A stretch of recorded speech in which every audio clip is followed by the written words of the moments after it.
வெண்முரசு. திசைதேர் வெள்ளம் 3. வாசிப்பது சந்தீப். இரு கைகளையும் தூக்கி ஆர்ப்பரித்தபடி செருகளத்தின் முகப்பு நோக்கி ஓடிய அம்பையைத் தொடர்ந்து இருபக்கமும் அம்பிகையும் அம்பாலிகையும் சென்றனர். அவர்களின் குரல் கேட்டு அங்கே துயின்று கிடந்த போர்வீரர்கள் அனைவரும் எழுந்தனர். ஒற்றைச்சரடால் கோக்கப்பட்ட பாவைகள் என ஒருவரால் ஒருவர் தூக்கப்பட்டு எழுந்து பனைக்கலங்களைத் தூக்கி ஆட்டி போர்க்கூச்சல் எழுப்பியபடி அவளுடன் பெருகிச் சென்றனர். துருத்த கனல் விழிகளும் இளித்த வெண்பற்களும் பெருகிச் சுழலும் கைகளுமாக ஆளுலகத் தெய்வங்கள் அவர்களுடன் ஊடுகலந்து கொந்தளித்தன. கன்னங்கர நிறத்தில் ஒரு நதி அலையெடுத்து சரிவிறங்குவதில அப்படை முன்னால் சென்றது.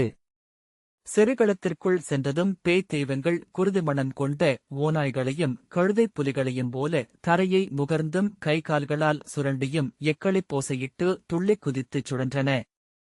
பல்லிழித்து உருமி ஒன்றுடனொன்று பூசலிட்டன. வானோக்கி முகம்தூக்கி உளையிட்டு நெஞ்சிலறைந்து கொண்டன. ஜலன் அவர்களின் நடுவே அஞ்சியும் ஒதுங்கியும் முன்னால் சென்று அம்பையை அடைந்தான். அவள் தன் முன் விரிந்து கிடந்த கௌரவப் படையை நோக்கிச் சென்று அதன் முகப்பில் நின்று இரு கைகளையும் விரித்து அறைகூவினாள். அவள் விரல் நகங்களில் விழிகள் எழுந்தது போல் ஒளி இருந்தது. அவள் குரல் அலையலையாக எழுந்து இருளில் பரவியது. மறுபக்கமிருந்து ஒரு பெண்ணுருவம் வருவதை ஜலன் கண்டான். விழிகூரும் தோறும் அவள் உருவம் தெளிவுற்றது.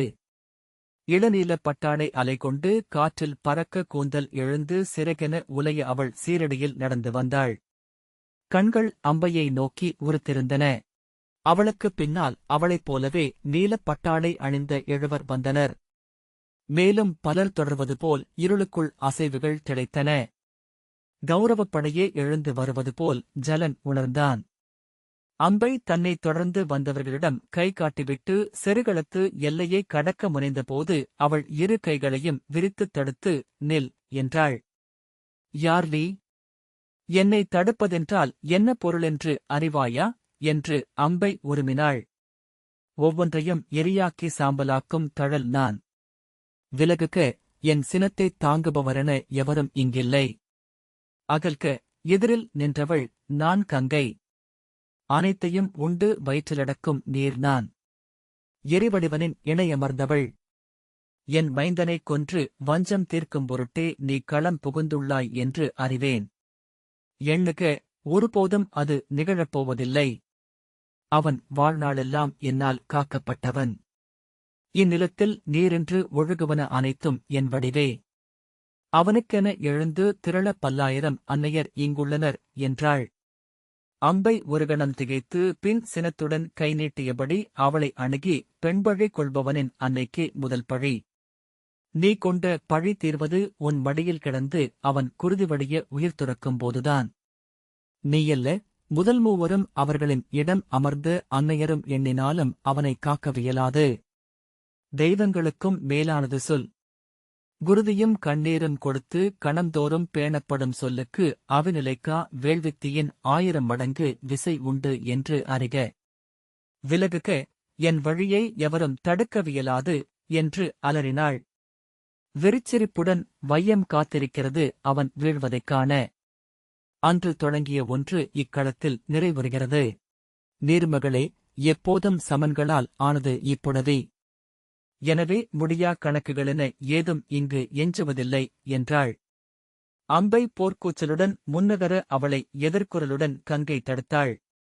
அம்பை அவளை முட்டிக்கடக்க முயல அவர்களுக்குப் பின்னால் பெருகி வந்த படைகள் ஒன்றுடன் ஒன்று மோதிக்கொண்டன. சில கணங்களுக்குள் விழிமலைக்கச் செய்யும் பெரும்போர் அங்கே நிகழத் தொடங்கியது. வாள்களும் வேல்களும் மின்னிச் சுழன்று உலோக ஒலியுடன் மோதிக்கொண்டன. வெறிகொண்ட பேய்த் தெய்வங்கள் ஒன்றையொன்று வெறுங்கைகளால் கிழித்துக் கொண்டன. குருதி வெறிகொண்டு கூச்சலிட்டன. வௌவால்கள் போல் கைகளை சிறகுகளாக்கி எழுந்து பறந்து அமைந்து போரிட்டன. புதுக்குருதியின் வாடை எழுந்து சூழ்ந்தது. ஜலன் சொல்லின்றி ஒழிந்த சித்தத்துடன் வெற்றி வழிகளாக நின்று அதை நோக்கிக் கொண்டிருந்தான். சுழன்று நோக்கியபோது விழுதொடும் எல்லை வரை போரின் அலைக்கு முரலையே அவன் கண்டான். மெல்ல கால் தளர்ந்து நிலத்தில் அமர்ந்து முகத்தைக் கைகளால் பொத்திக் கொண்டான். செவிபுகுந்து உடலை நிறைத்து கைவிரல் நுனிகளைக் கூட அதிரச் செய்யும் அளவுக்கு எழுந்து கொண்டிருந்தது போரின் முழக்கம். ஓசை அவன் விழிகளுக்குள் ஒளிவெடிப்புகளாகவும், நாவில் கடுங்கசப்பாகவும், தோலில் நடுக்காகவும் கூடியது. இருமுறை வயிறு எக்கி வாயுமிழ்ந்தான். பின்னர் களைப்புடன் மல்லாந்து விழுந்தான். அவன்மேல் கால்கள் பறந்தோடின. எடைமிக்க பிணங்கள் துடித்தபடி மேலும் மேலுமென விழுந்தன. குருதி பெரிய மழைத் துளிகளாக பொழிந்து கொண்டே இருந்தது. அவன் குருதிச் சேற்றில் மிதந்தது போல கிடந்தான். எங்கோ இருந்து அங்கு நிகழும் போர்க்குப்பளிப்பை நோக்கிக் கொண்டிருந்தான். எடைமிக்க ஒன்று நீரில் அமிழ்ந்திறங்குவது போல குமிழிகளுடன் சுழித்தது அப்பெருந்திரள். கணந்தோறும் பெருகும் வெறியுடன் ஒவ்வொரு உடலும் இன்னொன்றை கவ்விக்கொண்டது. விழுந்த உடல்கள் மேல் போரிட்டவர்கள் ஏற மேலும் மேலுமென குவிந்து குவிந்தெழுந்தது. விழிகளுக்குமேல் மெல்லிய வெளிச்சம் பரவுவதை உணர்ந்ததும் ஜலன் கண்விழித்தான். எழுந்தமர்ந்தபோது படுகளத்தில் அசைவுகள் நிலைத்திருந்ததைக் கண்டான். கையூன்றி எழுந்து தள்ளாடும் கால்களில் நின்றபடி சுற்றிலும் நோக்கினான். வாள்களையும் படைக்கலங்களையும் தாழ்த்தி களைப்புடன் மூச்சளித்தபடி இருபுறமும் வீரர்கள் நின்றிருந்தனர். பேய்த்தெய்வங்கள் நிலத்தில் கால்களையும் கைகளையும் ஊன்றிப் பரவி நிலத்தையும் குருதியையும் அள்ளி அள்ளி மாந்திக் கொண்டிருந்தன. ஓசையின்றி உறிஞ்சியும் ஒன்றோடொன்று பல்காட்டி சீரியும் அவை சுவை கொண்டாடின. அவற்றின் உடல்களே குருதியில் திளைக்கும் நாவுகள் போன்றிருந்தன. அவன் படைமுகப்பில் அம்பையும் அவளுக்குப் பின்னால் அம்பிகையும் அம்பாலிகையும் நிற்பதைக் கண்டான். அவர்களுக்கு எதிர்முகம் கொண்டு கங்கையும் 7 தங்கைகளும் நின்றிருந்தனர். இருசாராரும் ஒருவரை ஒருவர் முட்டி உச்சவிசையில் அசைவிழுந்தவர்கள் போலிருந்தனர். ஜலன் அன்னையே என அழைக்க விழைந்தான். ஆனால் அவன் கூற விழைந்த எவற்றுக்கும் சொல் திரளவில்லை. அவன் நா வறண்டு ஒட்டியிருந்தது. கால்கள் மண்ணில் ஆழப் பதிந்தவை போலிருந்தன. இந்த நாள் முடியலாம், இந்தப் போர் ஓயாது. 1000 ஆண்டுகளாகட்டும்.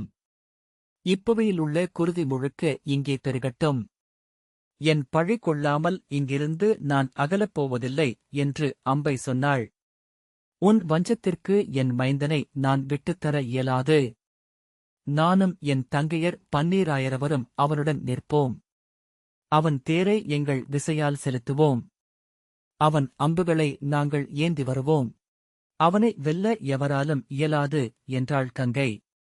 உன் குருதி வழியினர் முற்றழியலாகாது எனில் திரும்பிச் செல். அவர்களை அவன் கால் தொட்டு வணங்கி சொல் பெற ஆணையிடு. அம்பை என் குருதி வழியா என்று சிரித்தாள். என் குருதி இவர்களல்ல. இங்குள்ள அத்தனை மகளிர் நெஞ்சங்களிலும் வஞ்சமென மறைந்திருப்பது அது. அது என்னிலையிலும் அழியாது. நீ எதுவரை காக்க இயலும் உன் மைந்தனை? பார்க்கிறேன். இங்கே அவன் நெஞ்சக்குருதி சிதற விழுவதை நான் காண்பேன். அக்குருதியாலன்றி எதனாலும் என் நெஞ்சரி அணையாது. கங்கை கீழ்வானை நோக்கினாள். அம்பையும் தங்கையரும் உடன் நோக்கினர். அங்கே முதல் கதிரின் வண்ணத்திற்றல் தெரிந்தது.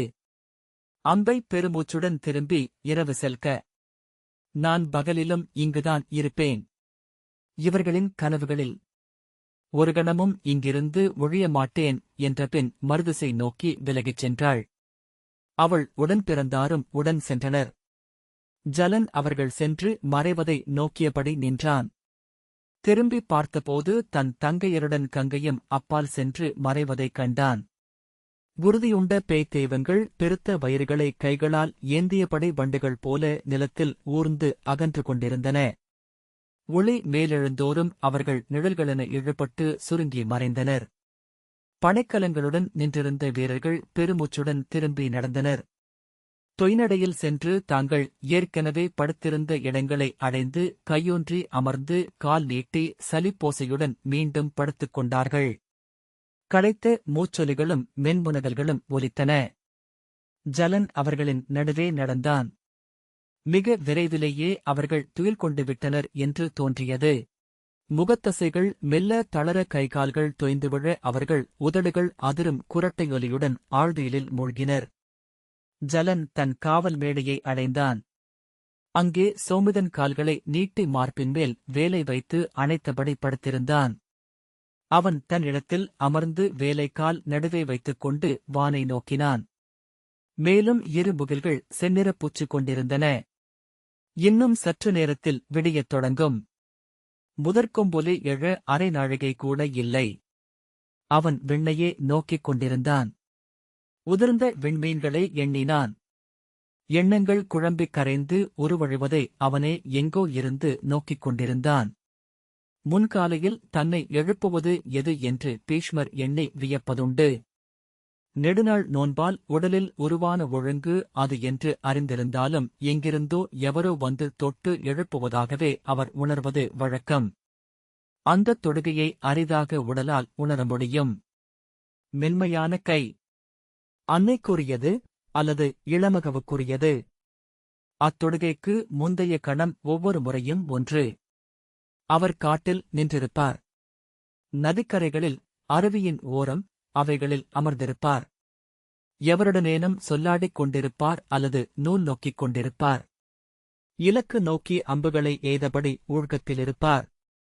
அக்கனவுக்கு வெளியிலிருந்து மென்மையாக அது நீண்டு வரும். அத்தொடுகை அதுவரை நிகழ்ந்து அனைத்தையும் கனவென்றாக்கி பின்னால் தள்ளும். அந்த நாளை நோக்கி சித்தம் விரிந்தெழச் செய்யும். அத்தொடுகையை உணர்ந்த கணமே அது இல்லை என்றாகும். கனவினுள் தானும் சென்று மறையும். ஆனால் அதை அவரால் எண்ணி எடுக்க முடியும். நெடுநேரம் மீட்டிக் கொள்ளவும் இயலும். அக்கனவின் பொருளையோ பொருளின்மையையோ எண்ணியபடி நீராடச் செல்கையில் அத்தொடுகையை வந்தடையும் எண்ணம் புன்னகையுடன் முகம் மலரச் செய்யும். நீருக்குள் எப்போதும் அவர் தன்னை முழுமையாக உணர்வார். நெடும்பொழுது நீந்தித் திளைக்காமல் அவர் நீராடியதே இல்லை. கைகளைக் கூப்பியபடி மஞ்சத்தில் கண்விழித்து கையூன்றாமல் உடல் மடித்து எழுந்து அமர்ந்து கைகளை விரித்து நோக்கினார். காலை வழுத்தலை உரைத்தபின் பெருமூச்சொலியுடன் எழுந்து சுவரில் தொங்கிய மரவுரியை எடுத்தார். அவர் அரைவாயிலில் விஸ்வசேனர் நின்றிருந்தார். அவர் எழுந்த ஓசை பீஷ்மரை எழுப்புவது என்று முழ வழக்கம். அவரை வெறுமனே நோக்கிவிட்டு நடக்க அவர் பீஷ்மருக்கு முன்னால் சென்றார். வானில் செந்திற்றல்கள் எழத் தொடங்கியிருந்தன. மிக அப்பால் ஒரு தனி கரிச்சானின் கீறல் ஒலி எழுந்து இருளில் அகன்றது. விஸ்வசேனர் கொப்பரையில் நீரை கொண்டு வந்து மருதமரத்தின் அடியில் வைத்தபின் அகன்று நின்றார். அவர் சிறு குடுவையை கையில் எடுத்து கொப்பரையிலிருந்து நீரை அள்ளியபோது நீல ஆடை அலைவுறும் அசைவுடன் அக்கால்களைக் கண்டார். நெஞ்சு துணுக்குற நிமிர்ந்து நோக்கினார். அவளை அவர் நன்கறிந்திருந்தார். அன்னையே என்றார் பீஷ்மர். இது என் நீர். இதனருகே உனக்காக காத்திருந்தேன் என்றாள் கங்கை. அவர் பெருமூச்சுடன் உன்னிடம் விடை பெற்றுச் செல்ல வேண்டும் என வந்திருந்தேன். அன்று மாலை வரை உன் கரையிலேயே இருந்தேன். உன்னை சந்திக்க என்னால் இயலவில்லை என்றார். ஆம், நான் உன்னை நோக்கிக் கொண்டிருந்தேன். நீ கிளம்பவிருந்த அப்போருக்கு வாழ்த்துரைக்க என் உளம் எழவில்லை என்றாள் கங்கை. என் கடமை என்றார் பீஷ்மர். நன்று, வாழ்நாளெல்லாம் முதல் நெறியெனக் கொண்ட ஒன்றை இறுதியில் போட்டுடைப்பதுதான் நெறி போலும் என்று கங்கை சொன்னாள்.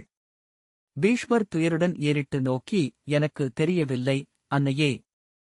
நான் செய்வதென்ன என்று எத்தெளிவும் எனக்கில்லை. என் உள்ளியல்பு சொல்வதை செய்வதொன்றே என் வழி எனத் தோன்றியது என்றார்.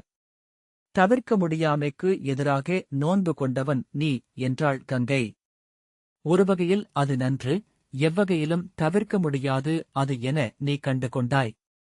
தந்தையால் கொல்லப்படாத சிம்மக்குரலையே காட்டை ஆள வேண்டும் என்பது உயிர்நெறி. பீஷ்மர், இனி நான் சொற்களை விரும்பவில்லை, அன்னையே என்றார். உள்ளும் புறமும் சொல்லிச் சொல்லி சொற்பொருள் அனைத்தையும் முற்றாக கடந்துவிட்டிருக்கிறேன் கங்கை. நான் உன் நலம் காக்க வந்தேன். ஏனென்றால் இப்புவியில் நான் ஈன்ற ஒரே மைந்தன் நீ என்றாள். பீஷ்மர், அது என் பேறு என்றார். உன்னை அவர்கள் களத்தில் வெல்லக்கூடும் என்றாள் கங்கை. அவர் மறுமொழி சொல்லவில்லை. வாய்திறந்து பேசு, அறிவிலி. நீ களம்பட்டு கிடப்பதைக் காண நான் விழையவில்லை என்று கங்கை சீறினாள். அதுவெனில் நான் என்ன செய்வது என்றார் பீஷ்மர். ஊழைத் துணை கொள்வது கோழைகளும் வலிவிலாதோரும் சொல்லும் வீண்சொல். நீ களம்படலாகாது. இப்புவியில் எவரும் உன்னை வெல்லலாகாது என்று கங்கை மூச்சிறைக்க சொன்னாள். கை நீட்டி அவர் அருகே வந்து, ஏனென்றால் மைந்தன் எனும் நீ என் பிறிது வடிவம். ருத்ரப்பிரயாகையில் நான் கொண்ட பேராற்றலை உன் தோள்களுக்கு அளித்திருக்கிறேன் என்றாள். பீஷ்மர், ஆற்றலால் என்ன பயன்? அன்னையே, இப்போரில் எத்துணை விரைவில் நான் களம்படுவேனோ அத்துணை நன்று என்று கொள்கிறேன் என்றார். அறிவிலி, என்ன பேசுகிறாய் என்று தெரிகிறதா? மூடா, வெற்றியுடையவனுக்கே சிறப்பு அமைகிறது. நீ பயின்றவில் உனக்கு அதை சொல்லவில்லையா என்ன? என்று கங்கை பற்களைக் கடித்து சீற்றத்துடன் கேட்டாள். நீ களத்தில் வீழ்ந்தால் உன் செயல்களெல்லாம் பழி என்று ஆகும். உன் வாழ்க்கையே தீயதென்று மாறும். சூதர் சொல்லில் கொடியோனாக வாழ்வாய் பீஷ்மர். ஆம், தோல்வி என்றால் அதுவே பொருள் என்றார். நீ வென்றாக வேண்டும். களத்தில் உன் சொல்லை இறுதியாக நிலை கொள்ள வேண்டும். அதன்பின் துறந்து வந்து என் மடியில் அமர்ந்து உயிர் துறந்து விண்ணெழுக. மண்ணில் உன் பெயர் என்றும் நிலைக்கும். குரல் தழைய விழிகள் சற்றே கனிய என் மைந்தனிடம் நான் கோருவது அதை மட்டுமே, பழியற்ற வாழ்வொன்றை இங்கு நினைவென்று விட்டுச் செல்ல வேண்டும் நீ என்று கங்கை சொன்னாள். உன்னை வீழ்த்த அங்கே பெருவஞ்சம் வீறு கொண்டு நின்றுள்ளது. இதோ சற்று முன் அதை நேருக்கு நேர் பார்த்துவிட்டு வந்துள்ளேன். அவர்கள் உன்னை வெல்ல ஒருபோதும் ஒப்பேன். உன் அன்னையரின் பெருநிறை உனக்கு துணை என உடனிருக்கும். உன் தோள் ஒருபோதும் தளர்வுறாது. உன் இலக்குகளை எந்த விசையும் விலக்காது என்றாள் கங்கை. நான் வெல்வதற்காக போரிடுகிறேனா என்றே எனக்கு தெரியவில்லை அன்னையே என்றார் பீஷ்மர். போர்க்களத்தில் வில்லுடன் சென்று நின்றிருக்கையில் அங்கிருந்து அவ்வழியே கிளம்பிச் சென்று விடுவதைப் பற்றியே எண்ணிக்கொண்டிருப்பேன். போர் முடிந்து வில் தாழ்த்தி கிளம்பும்போது சலிப்பும் கசப்பும் தன்வெறுப்புமென என் உள்ளம் தோய்ந்திருக்கும். ஆனால் போர் முரசுகள் ஒலிக்கக் கேட்டதும் என்னுள் இருந்து நான் அஞ்சும் பிறனொருவன் எழுகிறான். என் வில்லை அவன் ஏந்திக் கொள்கிறான். அவனுக்கு உறவுகளேதுமில்லை. இம்மண்ணில் அவன் ஏதவும் ஏதுமில்லை. அழியும் அன்பும் அறமும் அவனறியாதவை. அம்புகள் இலக்கடைவதையன்றி எதையும் அவன் நோக்குவதில்லை. பழுதற்ற கொலைக்கருவி என மாறி களம் நின்றாடுகிறான். அவனே நீ. இந்தச் சோர்வும் தவிப்பும் அல்ல, வில்லென்பது நான் பூண்டு இறுகித் துள்ளி நின்றிருப்பதே. தளர்ந்து மேடையில் இருப்பது வெறும் மூங்கில் என்றாள் கங்கை. பீஷ்மர் மீண்டும் பெருமூச்சு விட்டார். இது ஒரு நுண்ணிய தன்னடிப்பு என நீ ஏன் புரிந்து கொள்ளவில்லை? களத்தில் முழுவிசையுடன் எழுந்து குருதியாடுவதற்காக நீ உன் ஆற்றல் அனைத்தையும் சேமித்துக் கொள்கிறாய். அதன் பொருட்டு உன் உடலையும் உள்ளத்தையும் ஓய்வுக்கு கொண்டு செல்கிறாய். அதற்காகவே இப்பற்றற்ற நிலையை பூண்கிறாய். இந்தச் சொற்களினூடாக நீ குற்ற உணர்ச்சிகளையும் வெறுமையையும் பெருக்கிக் கொள்வது ஓசல் இம்முனையின் உச்ச எல்லை வரை வருவதற்கே. அம்முனையில் முழுவீச்சுடன் எழுவதற்குரிய வழி அது. பீஷ்மர் இருக்கலாம் என்றார். கங்கை மேலும் அருகணைந்து அவர் தோளில் கை வைக்க வர அவர் அறியாது பின்னடைந்தார். செயல்வீச்சு கொண்ட அனைவருமே இந்த உளச்சோர்வை கொள்கிறார்கள். நீ இன்று தேரிலேறியதுமே படைப்பெருக்குகளை அழைக்கும் காலமானுடனாகி விடுவாய் என்பதற்கான சான்று இது என்றாள். ஆனால் உனக்கு எதிர் நிற்பவள் எளியவள் அல்ல, உன்னிலிருந்து எழுந்தவள் என்பதனாலேயே உன்னை வெல்லும் வாய்ப்புள்ளவள் என்றாள் கங்கை. இறைஞ்சும் குரலில் அன்னையே என்று பீஷ்மர் அழைத்தார். கங்கையின் முகம் மீண்டும் இனிதாகியது. சற்று முன் நான் தொட வந்தபோது நீ விலகியது என் உள்ளத்தை இனிக்கச் செய்தது என்றாள். மைந்தா, முழுதமைந்த ஆண்மையின் நிமிர்வும் வீரமும் நீ. பெண்ணிடம் காமம் கொள்வது கூட அந்த ஆண்மைக்கு குறைவு என்பதனால்தான் நீ அதையும் கடந்தவனாயாய். பெண்மையின் முழுநிலை தாய்மை என்றால் ஆண்மையின் முழுநிலை என்பது தன்னிலேயே நிறைவுற்று தொடப்படா மலைமொழியென நின்றிருத்தலே. நிறைவு கொண்ட பேராண்மையே நீ. உன் ஆண்மையின் ஆணவமே அவளை உருவாக்கியது. அதுவும் நீயே. அறிக, எவராயினும் அவரை வெல்வது அவரால் உருவானதாகவே இருக்கவியலும். அது புடவிப் பெருவிசையின் நெறிகளில் ஒன்று என்று கங்கை தொடர்ந்தாள். உனக்கிணையான உளவிசை. உனக்கு சற்றும் குறைவிலாத நோன்புறுதி. மைந்தா, உன் பிரிது வடிவம் அவள். உன்னை வென்றபின் ஒருபால் அமர்ந்து நான் நெஞ்சுருகி அழுகையில் மறுபால் அமர்ந்து அழவிருப்பவள். பீஷ்மர் விழிவிலக்கிக் கொண்டார். பின்னர் அன்னையே என மென்குரலில் அழைத்தார். அவளை ஏன் விலக்கினேன், ஏன் சிறுமை செய்தேன் என்று பல்லாயிரம் முறை நான் கேட்டுக் கொண்டதுண்டு. அது நான் உங்களுக்கு எதிராகச் செய்தது. கங்கை திகைத்து நின்றாள். அன்று ஒரு கணம் உங்களை வென்றேன் என்றார் பீஷ்மர். கங்கை சீற்றத்துடன் ஆம், அவள் நானே என்றாள். மேலும் விசை கொண்டு, ஆகவே அவளுக்காக நீ உன் வில்லை தாழ்த்தக்கூடும். அவளிடம் விரும்பி தோற்கவும் கூடும் என்றாள் கங்கை. அதைவிட நான் அஞ்சுவது மறுபால் நின்றிருக்கும் இளைய யாதவனை. வானறிந்தது அனைத்தும் அறிந்த மானுடன் அவன். உன் ஆழம் வரை வந்து தொடும் விழி கொண்டவன். அவன் அவளை உன்முன் நிறுத்துவான். அவள் முன் உன்னை மண்டியிடச் செய்வான். நீ புகழ் அழிந்து இழிவுறுவாய். இனியவனே, இக்களத்தில் நீ விழுந்தாய் எனில் மைந்தர் கொலை புரிந்து கொடுந்தாதே என்ற பெயரையே கொடிகள் நாவிலும் கொடிவழியினர் நெஞ்சிலும் எஞ்சிவிடுவாய். நான் என்ன செய்ய வேண்டும், அன்னையே என்றார் பீஷ்மர். உன்னைக் காத்து உடனிருக்க என் மைந்தர் எழுவருக்கும் ஆணையிட்டிருக்கிறேன். அந்த நீர்ப்பரப்பை தொடு. பீஷ்மர் ஐயத்துடன் ஒரு கணம் நோக்கிவிட்டு நீர்ப்பரப்பைத் தொட்டார். நீரிலிருந்து எழுந்தவர்களாக எழுவர் அவருடைய உருவையே தாங்களும் கொண்டு எழுந்து விரிந்து நின்றனர். மைந்தா, நீ விண்ணாளும் 8 வசுக்களில் இளையவனாகிய பிரபாசனின் மண்ணுரு என அறிக. உன் மூத்தவர்களான தரன், துருவன், சோமன், ஆபன், அனிலன், அனலன், பிரத்தியுடன் ஆகியோரை வணங்குக என்றாள் கங்கை. அவர்கள் நீண்டு எழுந்த உடலும் வெண்டாடியும் களைத்த விழிகளும் கொண்டிருந்தனர். பீஷ்மர் அவர்களை நோக்கி தலைவணங்கினார். உன் 2 விழிகளிலும் 2 தோள்களிலும் 2 கால்களிலும் முதுகிலும் இவர்கள் குடிகொள்வார்கள். உன்னுடன் இருந்து இப்போரை தாங்களும் நடத்துவார்கள். இனி உன்னுடன் பொருதுபவர்கள் உங்கள் எண்மறையும் எதிர்கொள்வார்கள். விண்ணளந்தோனும் கங்கை சூடியோனும் நேரில் எழுந்தால் அன்றி மண்ணில் எவரும் உன்னை வெல்லவியலாது என்றாள் கங்கை. பீஷ்மர் உங்கள் அருள், அன்னையே என்றார். முதல் வசுவாகிய தரன், அன்னையே, இளையோனின் ஆற்றலென அவன் உடலில் உறைவோம் என ஆணையிடுகிறேன். ஆனால் அறுதியிலாது எதையும் அழிக்கலாகாது என்பது நெறி. போர்க்களத்தில் ஒருமுறை இவன் உளம் தளர்ந்து வில் தாழ்த்துவான் என்றால் எங்களில் ஒருவர் விலகிச் செல்வோம் என்று உணர்க. 7 முறை வில் தாழ்த்தினால் இவன் மட்டுமே எஞ்சுவான். 8வது முறை வில் தாழ்த்துகையில் இவனில் உறையும் பிரபாசனம் மறைவான். வெற்றுடலென அங்கே நின்றிருப்பான் என்றான். அவன் உளந்தளர மாட்டான். குன்றா ஊக்கமே அவனை தேவவிரதனாக்கியது என்றாள். 1000ல் ஓர் அம்பு குறித வருபவனாகவே அவன் இருக்கிறான். அந்த அம்பு என்றுமிருக்கும் என்றான் அனலன். நோன்பு கொண்டோர் செல்லத்தக்க உச்சம் அதுவே. 1000ல் மட்டும் பிழைப்படும் நிலையை எய்துதல் கங்காதேவி சீற்றத்துடன் என்ன சொல்கிறீர்கள்? அவன் நோன்பு குறையுடையதென்றா? அவன் ஆற்றலில் பிறழ் உண்டு என்றா என்றாள். அனிலன் 1000ல் ஒரு முறை அன்னையே என்றான். கங்காதேவி சினத்தில் உடல் எழுந்தமைய அவர்களை மாறி மாறி நோக்கி, இனி எதையும் சொல்ல நான் விரும்பவில்லை. அவனுடன் நீங்கள் இருந்தாக வேண்டும். அவன் களத்தில் விழலாகாது. அன்னை என என் ஆணை இது என்றபின் திரும்பிச் சென்றாள். பீஷ்மர் 7 தன்னுருக்களையும் நோக்கியபடி நின்றார்.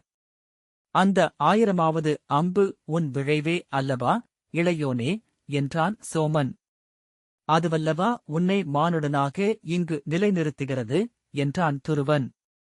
அது உன் இனியவர்களுக்கு நீ அளிக்கும் நற்கொடை அல்லவா என்றான் ஆபன். பீஷ்மர் கைசோர்ந்தவராக நின்றார். பிரத்தியுடன் அவர் கைகளைப் பற்றி கனிந்த புன்னகையுடன் நீ விழைவதே நிகழும் இளையோனே, துயர் ஒழிக என்றான். பீஷ்மர் புன்னகைத்தார். வெண்முரசு விவாதங்கள் தளம். இந்த வாசிப்பை கேட்டதற்கு நன்றி.